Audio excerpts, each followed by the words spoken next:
কখনো কি ভেবে দেখেছেন ২০০০ বছর আগের একটি সাম্রাজ্য আজ ২০২৫ সালেও কেন সোশ্যাল মিডিয়ায় ভাইরাল? টিকটক, ইউটিউব, ফেসবুক সবখানেই হঠাৎ করে সবাই খুঁজছে রোমান এম্পায়ার। কিন্তু প্রশ্ন হল, রোমান সাম্রাজ্য আজও কেন এত প্রাসঙ্গিক? কেন জেন জি প্রজন্ম পুরনো ইতিহাসে এত আগ্রহী? আজ আমরা জানব কেন রোমান এম্পায়ার এখনও ট্রেন্ডিং। রোমান সাম্রাজ্য শুরু হয় খ্রিস্টপূর্ব ২৭ সালে। এটি ছিল বিশ্বের ইতিহাসের সবচেয়ে শক্তিশালী সাম্রাজ্যগুলোর একটি। ইউরোপ, এশিয়া ও আফ্রিকার বিশাল অংশ একসময় রোমের অধীনে ছিল। তাদের সেনাবাহিনী ছিল অপ্রতিরোধ্য, তাদের আইন ছিল উন্নত, তাদের রাস্তা, সেতু, পানির ব্যবস্থা সবকিছুই ছিল যুগের থেকে শত বছর এগিয়ে। আজও ইউরোপের অনেক হাইওয়ে রোমানদের বানানো রাস্তার উপর তৈরি। আজও আধুনিক আদালতের আইনের ভিত্তি রোমান ল থেকে এসেছে। কিন্তু রোম শুধু ক্ষমতার প্রতীক ছিল না, এটা ছিল এক বিশাল নাটকের মঞ্চ। রাজনীতি, বিশ্বাসঘাতকতা, হত্যা, ক্ষমতার লড়াই সবই ছিল রোমে প্রতিদিনের ঘটনা। জুলিয়াস সিজার, যাকে হত্যা করা হয় তার নিজের বন্ধুদের হাতে। নিরো, যে নিজের শহর জ্বালিয়ে দিয়েছিল।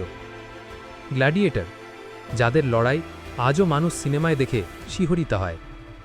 এই নাটকীয়তা আজকের মানুষকে আবারও টানে। এখন প্রশ্ন হল, জেন জি প্রজন্ম হঠাৎ রোমান এম্পায়ার নিয়ে এত অবসেসড কেন?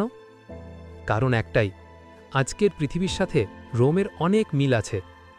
আজকের রাজনীতি যেমন দুর্নীতিতে ভরা, রোমান রাজনীতিও ছিল ঠিক তেমনই। আজ যেমন ক্ষমতার জন্য যুদ্ধ, রোমেও ছিল ঠিক তাই। আজ যেমন সুপার পাওয়ারদের আধিপত্য, রোমও ছিল নিজের সময়ের সুপার পাওয়ার। সোশ্যাল মিডিয়াতে এখন একটি ট্রেন্ড খুব জনপ্রিয়, men think about Roman empire more than you think. এই ট্রেন্ড থেকে শুরু হয় নতুন করে রোমান ক্রেজ। আরেকটি বড় কারণ হল নেটফ্লিক্স, হলিউড এবং video game. Gladiator, Troy, Assassin's Creed, Total War, এই সিনেমা ও গেমগুলো আবার নতুন প্রজন্মকে রোমের দিকে টেনে এনেছে। রোমান সাম্রাজ্যের পতনের গল্প আজকের মানুষের কাছে ভীষণ গুরুত্বপূর্ণ, কারণ রোম এত শক্তিশালী হয়েও একদিন ধ্বংস হয়ে গিয়েছিল। দুর্নীতি, অভ্যন্তরীণ কোণ্ডল, অতিরিক্ত কর, নৈতিক অবক্ষয় এবং রাজনৈতিক অস্থিরতা আজকের অনেক দেশের অবস্থাও কি এমন না? এই কারণেই মানুষ রোমের দিকে তাকিয়ে ভাবে, আজকের সুপার পাওয়ারগুলো কি একদিন রোমের মতোই পতন হবে? এই প্রশ্নটাই রোমান এম্পায়ারকে আবার ট্রেন্ডিং বানিয়ে তুলেছে। রোম আজ আর শুধু ইতিহাস নয়, রোম এখন একটি সতর্ক বার্তা। যে সাম্রাজ্য নিজেকে অজেয় ভাববে, তার পতন একদিন অনিবার্য। এই কারণেই রোমান এম্পায়ার আজও ভাইরাল, আজও প্রাসঙ্গিক, আজও আলোচনার কেন্দ্রবিন্দু। আপনার কি মনে হয়, আজকের কোন দেশটি ভবিষ্যতের মডার্ন রোমান এম্পায়ার? কমেন্টে আপনার মতামত জানান।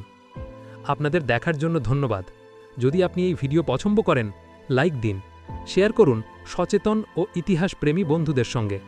আর হ্যাঁ, সাবস্ক্রাইব করতে ভুলবেন না, কারণ ইতিহাস শুধু জানানোর জন্য নয়, বুঝবার জন্য। পরবর্তী ভিডিওতে দেখা হবে।